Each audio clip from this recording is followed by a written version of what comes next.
Hello everyone, my name is Saqib Mishra and you are watching your favourite YouTube channel students choice. उम्मीद करते हैं कि आप सभी बहुत ही बढ़िया होंगे। लास्ट क्लास जब आपने देखी थी, लास्ट वीडियो लेक्चर में हमने डिस्कस किया था some basics related to chapter number 3। आज हम डिस्कस करने वाले हैं some basics related to trigonometry. First हम वो चैप्टर्स के बेसिक्स कवर कर रहे हैं जहाँ पे बच्चों को सबसे ज़्यादा दिक्कत आती है। उसके बाद फिर हम हर चैप्टर पे बेस्ड इंपॉर्टेंट क्वेश्चंस को कवर करने वाले हैं, ठीक है। तो सबसे पहले हम देखते हैं ट्रिग्नोमेट्री से रिलेटेड क्या क्या कंसेप्ट्स होते हैं और क्या क्या चीज़ें हैं जो बच्चों के दिक्कत करती हैं। तो सबसे पहले हम टॉपिक डाल देते हैं, that is trigonometry. Okay, class 10th का एक बहुत ही इंपॉर्टेंट चैप्टर है क्योंकि इस पे बेस्ड सब एप्लीकेशंस ऑफ ट्रिग्नोमेट्री या हाइट एंड डिस्टेंस के क्वेश्चन भी आपको देखने को मिलते हैं। और फर्दर क्लासेस में अगर आप मैथ साइंस लेते हो तो वहाँ पे भी एक बहुत ही इंपॉर्टेंट टॉपिक बन जाता है, ठीक है। तो बात करते हैं ट्रिग्नोमेट्री क्या होती है। सबसे पहले आपको एक चीज़ समझ में आनी चाहिए कि जब भी हम बात करते हैं बेटा ट्रिग्नोमेट्री की, तो ट्रिग्नोमेट्री में कुछ चीज़ें बहुत ज़्यादा इंपॉर्टेंट होती हैं। जैसे सबसे पहले अगर बात की जाए ट्रिग्नोमेट्री में, तो ट्रिग्नोमेट्री में एक चीज़ तो आपको याद रखना चाहिए कि ट्रिग्नोमेट्री दो चीज़ों के बिना इनकम्प्लीट होती है। पहली चीज़ की अगर हम बात करें तो that is right angle triangle. Right angle triangle क्या होता है? जिसमें एक एंगल 90 डिग्री का होता है, ठीक है। तो सबसे पहले हमने बना लिया एक राइट एंगल ट्राइंगल, तो ये हो गया हमारा राइट एंगल ट्राइंगल जिसमें एक एंगल 90 डिग्री का होता है। तो ये एंगल हमने मार्क कर लिया, दिस इज़ 90 डिग्री, ठीक है। नेमिंग कर देते हैं वर्टेक्स की, तो मान लेते हैं कि ये ए हो गया, ये बी हो गया, ये सी हो गया। तो this is right angle at this is right angled at C, ठीक है। सी जो है वो 90 डिग्री हो गया। इतनी बात हमको समझ में आ गई। अब यहाँ पे टर्मिनोलॉजीज़ की बात करें तो यहाँ पे जो खड़ी वाली डंडी होती है या फिर खड़ी वाली जो लाइन होती है, इसको अपन कहते हैं परपेंडिकुलर। जो नीचे होता है वो होता है बेस, और जो टेढ़ी वाली लाइन होती है या फिर ऐसा बोल दो कि जो 90 डिग्री के सामने वाली लाइन होती है उसको अपन क्या कहते हैं? बेस नहीं, उसको अपन कहते हैं हाइपोटेनस, ठीक है। तो परपेंडिकुलर, बेस एंड हाइपोटेनियस, ये तीन चीज़ आपको समझ में आनी चाहिए, ठीक है। गलती से मैंने उसको बेस बोल दिया था। अब आगे बढ़ते हैं और देखते हैं कि क्या चीज़ें होती हैं। तो यहाँ से जहाँ जैसे ही आप राइट एंगल ट्राइंगल देखोगे, आपको एक चीज़ समझ में आनी चाहिए कि जहाँ आया राइट एंगल ट्राइंगल, वहाँ आई आपकी पाइथागोरस थ्योरम, वहाँ आई आपकी पाइथागोरस थ्योरम, ठीक है। पाइथागोरस थ्योरम क्या होती है? That is perpendicular square plus base square equals to hypotenuse का स्क्वायर। यानी कि परपेंडिकुलर के स्क्वायर को और बेस के स्क्वायर को अगर आप ऐड कर दो तो वो किसके इक्वल आता है? उसकी वैल्यू आती है जो भी आपका हाइपोटेनियस होगा उसकी वैल्यू के स्क्वायर के इक्वल। इतनी बात क्लियर हो गई। तो सबसे पहले तो ये दो चीज़ आपको अपने मन में बैठा लेनी है कि trigonometry is incomplete without a right angle triangle and Pythagoras theorem. फिर आगे जो भी चीज़ें होती हैं वो इन पे बेस्ड होती है, बट फिलहाल आपको ये दोनों चीज़ें बहुत अच्छे से समझ में आनी चाहिए। इतनी बात क्लियर होगी। अब आगे बढ़ते हैं। जब हम आगे बढ़ते हैं तो जो सेकेंड थिंग हमें समझनी होती है वो होते हैं हमारे, जिनको अपन कहते हैं ट्रिग्नोमेट्रिक रेशोस, ठीक है। अब ये ट्रिग्नोमेट्रिक रेशोस क्या होते हैं, किस तरीके से काम करते हैं, अब एक एक करके हम उसको देखेंगे, ठीक है। तो फिर से एक राइट एंगल ट्राइंगल सबसे पहले तो ड्रॉ कर लेते हैं, ठीक है। तो हम बना लेते हैं अपना एक राइट एंगल ट्राइंगल बहुत बढ़िया तरीके से,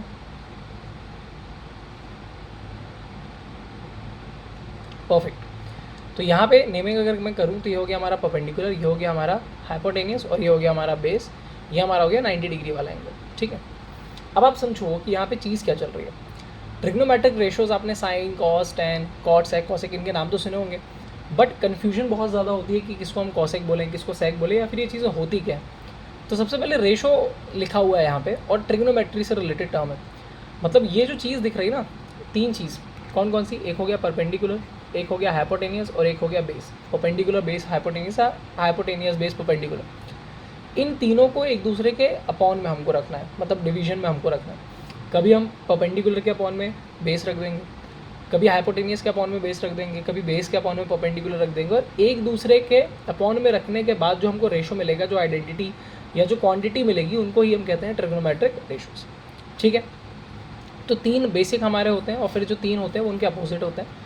तो सबसे पहले हम बात करते हैं कि अगर मैं परपेंडिकुलर के अपॉन में हाइपोटेनियस रख दूँ तो ये क्या बन जाता है मेरा? ये बन जाता है साइन। मान लेते हैं कि एंगल थोड़ी देर के लिए थीटा है, ठीक है, सिर्फ डिनोट करने के लिए एक क्वांटिटी है वो। तो साइन थीटा जो होता है वो हमारा होता है P अपॉन एच के बराबर। यानी कि इसका मतलब क्या हुआ? इसका मतलब ये हुआ कि परपेंडिकुलर के अपॉन में जब आप हाइपोटेनियस होगे तो ये जो पूरी चीज़ है, ये जो पूरी चीज़ बनी है, अब इसको आप क्या कहते हो?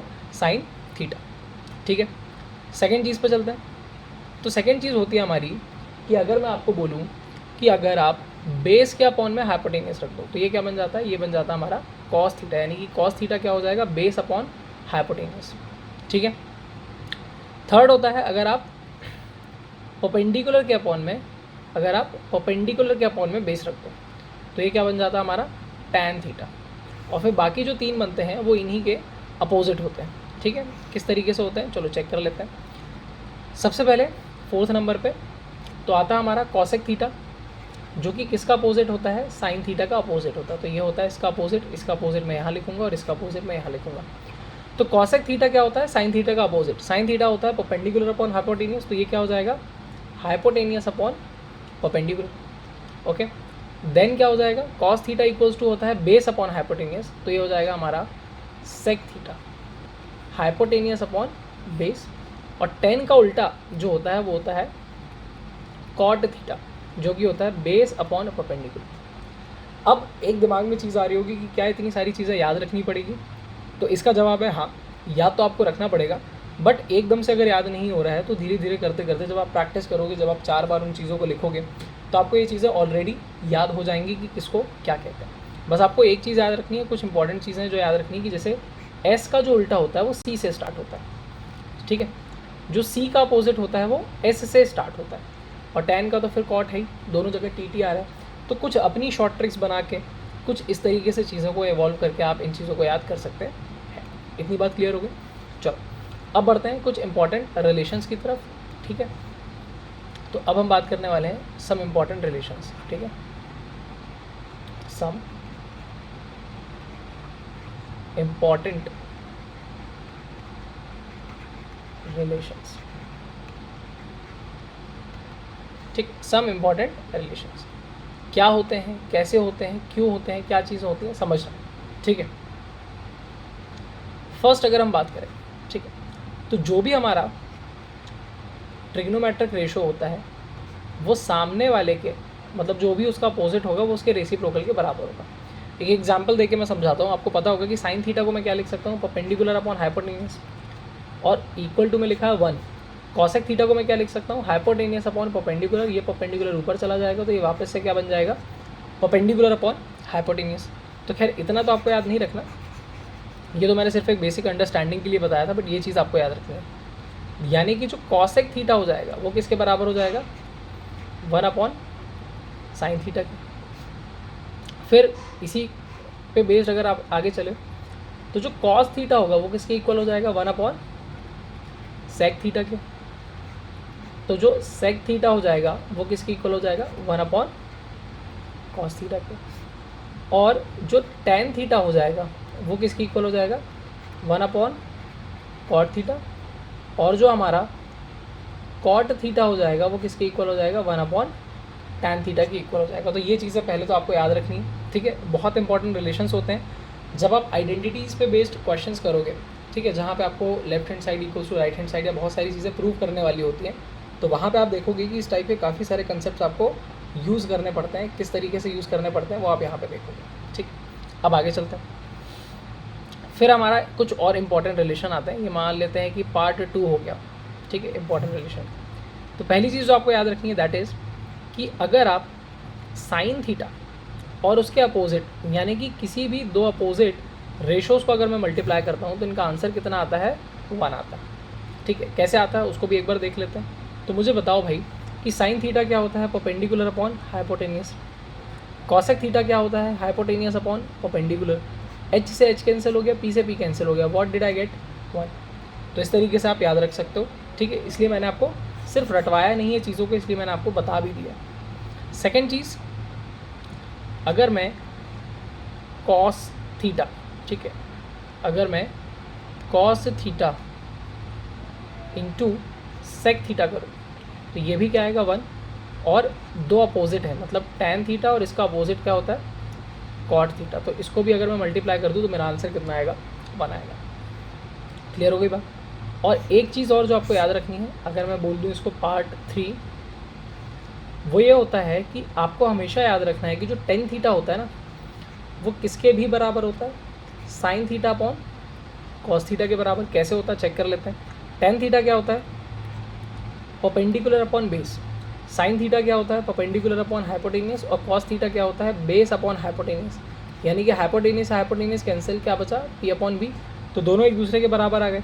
तो इस तरीके से आप क्रॉस चेक भी कर सकते हो चीज़ों को कि जो हम पढ़ रहे हैं, जो ट्रिग्नोमेट्रिक रेशियोज हम पढ़ रहे हैं, ऐसा तो नहीं है कि सिर्फ हमें रटवा दिया जा रहा है और बाकी चीज़ें फिर हमसे पूछी जा रही हैं, आप उसको एक्चुअली लॉजिक के हिसाब से भी समझ सकते हो। ठीक, तो सेकंड क्या हो जाएगा, टेन थीटा का अपोजिट क्या होता है बेटा, कॉट थीटा, तो ये किसकी इक्वल हो जाएगा, यहाँ पे भी अपोजिट कर दो तो ये हो जाएगा cos theta upon sine theta के इक्वल हो जाएगा। तो ये बेसिक चीज़ें थी जो आपको याद रखनी थी। अब इस पर बेस्ड एक आध एग्जाम्पल देख लेते हैं सो दैट ये आपको और चीज़ अच्छे से समझ में आ जाएगी। क्वेश्चन हमको बोल रहा है कि in a right angle triangle, suppose अब हमको बोल रहा है, क्वेश्चन है in a right angle triangle, perpendicular जो हमको दिया हुआ है वो दिया हुआ है, मान लेते हैं 4, बेस दिया हुआ है हमको 3, तो हमसे बोल रहा है find all trigonometric ratios. TR का मतलब है ट्रिग्नोमेट्रिक रेशियोज, ठीक है, टीआर बोलते नहीं है बट अभी हम शॉर्ट फॉर्म में उसको लिख दे रहे हैं। चलो तो इसको सॉल्व करते हैं, देखते हैं कैसे सॉल्व होगा। सबसे पहले एक राइट एंगल ट्राइंगल बना लेते हैं, ठीक है, और यहाँ पे वैल्यूज़ पुटअप कर लेते हैं किसकी क्या वैल्यू दी हुई है। तो परपेंडिकुलर दिया हुआ है मुझे 4, बेस कितना दिया हुआ है मुझे 3, अब हाइपोटेनस नहीं दिया हुआ है, तो सबसे पहले तो मैं क्या लगाऊंगा, पाइथागोरस थ्योरम।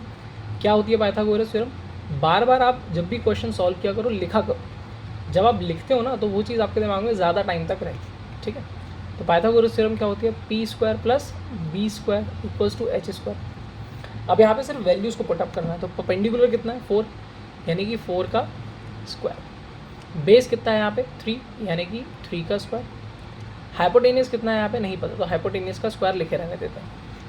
4 का स्क्वायर अगर आप करोगे तो ये होता है 16, 3 का स्क्वायर अगर आप करोगे तो ये होता है 9, और एच स्क्वायर तो ये वैसे ही लिखा जाएगा, तो ये हो जाएगा 25 इक्वल्स टू एच स्क्वायर। तो हमें पता है कि जो एच होता है वो 25 होता है, वो 5 का स्क्वायर होता है, यानी कि आपकी एच की वैल्यू कितनी आ गई 5। अब आपसे बोला था कि आपको बाकी के ट्रिग्नोमेट्रिक रेशियोज निकाल के बताने, तो चलो वो भी बता देते हैं, ठीक है।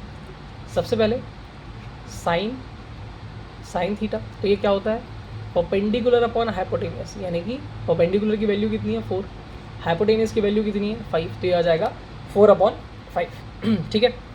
कॉस थीटा क्या हो जाएगा, कॉस थीटा क्या हो जाएगा, बेस अपॉन हाइपोटेनियस, तो बेस अपॉन हाइपोटेनियस यानी कि बेस की वैल्यू 3 है, हाइपोटेनियस की 5 है। टैन थीटा क्या हो जाएगा, टैन थीटा हो जाएगा आपका परपेंडिकुलर अपॉन बेस, तो परपेंडिकुलर कितना है यहाँ पे 4, बेस कितना है यहाँ पे 3, वेट, ठीक है। अब कॉसेक थीटा की अगर हम बात करें तो कॉसेक थीटा जो होता है वो साइन थीटा का उल्टा होता है, तो ये कितना हो जाएगा 5/4। सेक थीटा जो होता है वो किसका उल्टा होता है, इसका, तो ये हो जाएगा 5/3, और जो हमारा कॉट थीटा हो जाएगा वो क्या हो जाता है, इसका उल्टा, तो ये हो जाएगा 3/4। तो ये आपको चीज़ समझनी है, क्या होता है, कैसे होता है, किस हिसाब से होता है, फंक्शंस आप अपने आप सीख जाओगे। सबसे पहले आपको बेसिक समझने होते हैं कि बेसिक चीज़ें किसको कहते हैं, बेसिक चीज़ें क्या होती हैं, और आपको ये फंडामेंटल चीज़ें रटी ही होनी चाहिए, ठीक है। तो ये मैंने आपको कुछ बेसिक्स बताए। फिर जब आप आगे चलते हो तो आपको एक चीज़ और समझ में आनी चाहिए, दैट इज़ आपकी ट्रिग्नोमेट्रिक आइडेंटिटीज़, ठीक है। कैसे समझ रहे हो,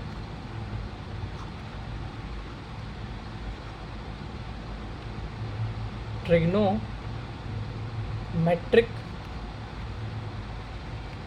आइडेंटिटीज़, ठीक है। अब इसको भी देख लेते हैं कि ये क्या होती है। तो जब भी हम बात करेंगे ट्रिग्नोमेट्रिक आइडेंटिटीज़ की, ठीक है, तो 3 ट्रिग्नोमेट्रिक आइडेंटिटीज़ होती हैं। पहली हमारी होती है sine square theta plus cos square theta equals to 1, second is sec square theta equals to 1 plus tan square theta, और थर्ड हमारी होती है जिसको अपन कहते हैं cosec square theta equals to 1 plus cot square theta. तो ये 3 आइडेंटिटीज़ होती हैं, या फिर आप बोल सकते हो कि ये 3 क्या होते हैं, बेसिक फॉर्मूले भी होते हैं जिनको हमको ट्रिग्नोमेट्री में याद करके रखना होता है। इनको हम अपनी ज़रूरत के अकॉर्डिंग मॉडिफाई भी कर सकते हैं। जैसे एक मैं आपको करके बताता हूँ कि अगर मैंने लिखा हुआ है एग्जाम्पल के लिए फर्स्ट वाला ही लिखो, तो अगर कहीं पे लिखा हुआ है sine square theta plus cos square theta equals to 1, तो मैं इसको अपने अकॉर्डिंग मॉडिफाई भी कर सकता हूँ। कैसे?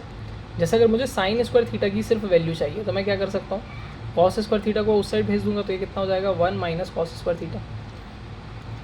या फिर मान लेते हैं कि मुझे कॉस स्क्वायर थीटा की वैल्यू चाहिए तो ये कितना हो जाएगा 1 माइनस साइन स्क्वायर थीटा। अगर मैं और आगे सॉल्व करूँ कि इस वाली इक्वेशन से, ये जो इक्वेशन को मैंने ब्रैकेट में किया है, डब्बे में बंद किया है, इससे मुझे साइन थीटा की वैल्यू चाहिए। तो साइन थीटा का अगर मैं स्क्वायर हटाऊंगा तो सामने क्या आ जाएगा, स्क्वायर रूट तो आ जाएगा 1 माइनस कॉस स्क्वायर थीटा। तो मॉडिफाई करने के ऐसे बहुत सारे तरीके हैं जो आप कर सकते हो। ठीक है, तो ये था बेसिक्स अबाउट ट्रिग्नोमेट्री। उम्मीद करते हैं कि ये चीज़ आपको समझ में आई होगी। अगर समझ में आई है तो वीडियो को लाइक करें, चैनल को सब्सक्राइब करें, अपने फ्रेंड्स के साथ शेयर करें और सब्सक्राइब करके बेल आइकन को ज़रूर क्लिक कर दें ताकि आपको ऐसे ही कंटेंट मिलता रहे। So thank you so much for watching this video. मिलते हैं एक नई वीडियो में एक नए बेसिक कंसेप्ट के साथ। तब तक के लिए goodbye, take care, thank you.